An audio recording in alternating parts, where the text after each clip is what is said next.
Inventory set ചെയ്യാൻ ആദ്യമായിട്ട് WooCommerceന്റെ സെറ്റിംഗ്സിൽ വരിക. സെറ്റിംഗ്സിൽ വന്നിട്ട് അവിടുന്ന് അവിടുന്ന് പ്രൊഡക്റ്റ് ടാബ് എടുക്കുക. പ്രൊഡക്റ്റ് ടാബിൽ നിന്ന് തൊട്ട് താഴെ ഇൻവെന്ററി എന്ന് പറഞ്ഞൊരു സെക്ഷൻ ഉണ്ട്. അത് സെലക്ട് ചെയ്തതിന് താഴെ വന്നതിന് ശേഷം അവിടെ സ്റ്റോക്ക് മാനേജ്മെന്റ് ഓപ്ഷൻ എൻ്റെ ചെക്ക് ബോക്സ് ടിക്ക് ചെയ്തിട്ടുണ്ടെന്ന് ഉറപ്പ് വരുത്തുക.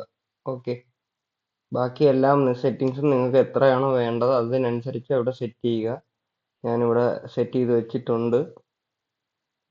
എന്നിട്ട് പ്രൊഡക്ട്സ് ടാബിൽ ആൾ പ്രൊഡക്റ്റ് എടുക്കുക.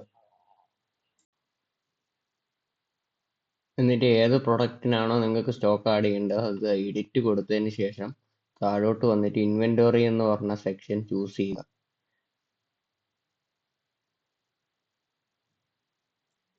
ഇൻവെന്ററി സെക്ഷനിൽ ട്രാക്ക് സ്റ്റോക്ക് ക്വാണ്ടിറ്റി എന്ന് പറഞ്ഞ ചെക്ക് ബോക്സ് ടിക്ക് ചെയ്തിട്ട് നിങ്ങൾക്ക് എത്ര ക്വാണ്ടിറ്റിയാണ് നിങ്ങളുടെ കൈവശം ഉള്ളതെന്ന് വെച്ചാൽ അത് സെലക്ട് ചെയ്ത് കൊടുത്തതിന് ശേഷം അപ്ഡേറ്റ് ചെയ്യുക.